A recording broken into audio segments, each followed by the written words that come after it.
Varahi silks మన నెల్లూరులో September 25వ తారీఖున గొప్ప ప్రారంభం.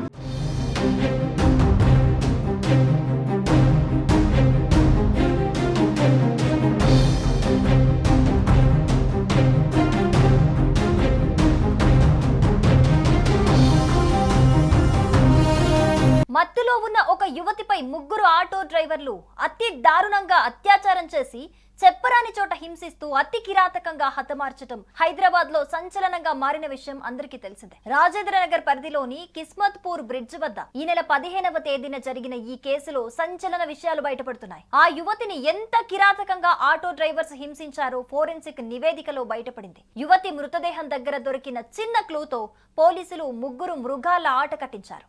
కళ్ళు తాగి మత్తులో తూలుతూ వెళ్తున్న యువతిపై ఓ ఆటో డ్రైవర్ లైంగిక దాడి చేసి వదిలేయగా మరో ఇద్దరు ఆటో డ్రైవర్లు ఆమెపై లైంగిక దాడి చేయటంతో పాటు దారుణంగా హత్య చేసినట్లు పోలీసుల విచారణలో తేలింది.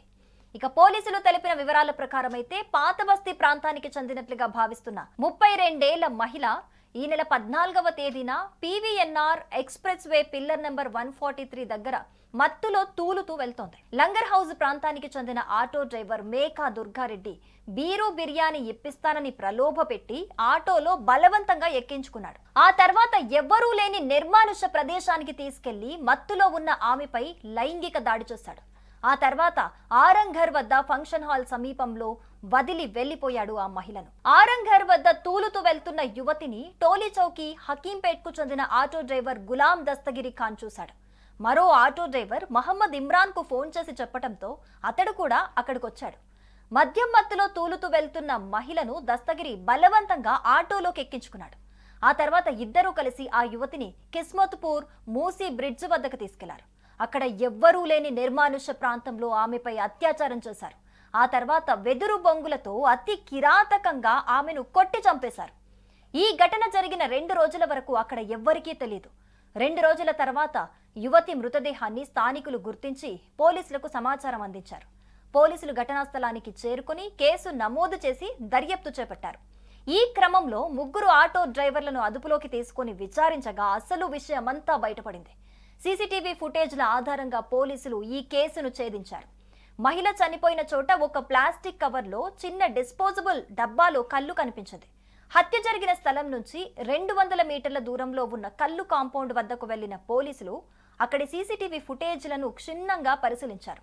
ఆ పక్కనే ఉన్న పలు సీసీ కెమెరాలను కూడా పరిశీలించారు. ఒక ఆటో కల్లు కాంపౌండ్ నుంచి వెళ్లటం పోలీసులు గుర్తించారు. ఆటో వెనుక ఒక పువ్వు గుర్తును గమనించి దాని ఆధారంగా పోలీసులు విచారణ చేపట్టారు. ఆ ఆటో గోల్కొండకు చెందిన ఓ వ్యక్తిదిగా గుర్తించారు పోలీసులు. అతని అదుపులోకి తీసుకుని విచారించగా ఆటో నాదే, కానీ అద్దెకు తిప్పుతున్నానని ఆ వ్యక్తి తెలిపాడు. దీంతో ఆ రోజు ఆటోను అద్దెకి తీసుకున్న వ్యక్తి ఎవరో పూర్తి వివరాలు తెలుసుకున్నారు పోలీసులు. దీంతో నిందితుడిని పట్టుకొని విచారించగా అసలు విషయమంతా బయటకొచ్చింది. కిడ్నాప్, గ్యాంగ్ రేప్, లైంగిక దాడి, హత్య అభియోగాలతో ముగ్గురిని పోలీసులు అరెస్టు చేశారు. సుమన్ టీవీలో మీ పర్సనల్ అండ్ బిజినెస్ ప్రమోషన్స్ కోసం కింది నెంబర్కి కాంటాక్ట్ చేయండి. డ్రగ్స్, గంజాయి లాంటి చెడు వ్యసనాలకు దూరంగా ఉండండి. తాత్కాలిక ఆనందం కోసం జీవితాలని నాశనం చేసుకోవద్దు. డ్రగ్స్ విక్రయాలు, దందాలు నిర్వహిస్తే 180059996969 టోల్ ఫ్రీ నంబర్ కి కాల్ చేయండి. డ్రగ్స్, గంజాయిని నిర్మూలిద్దాం, భవిష్యత్తును కాపాడదాం.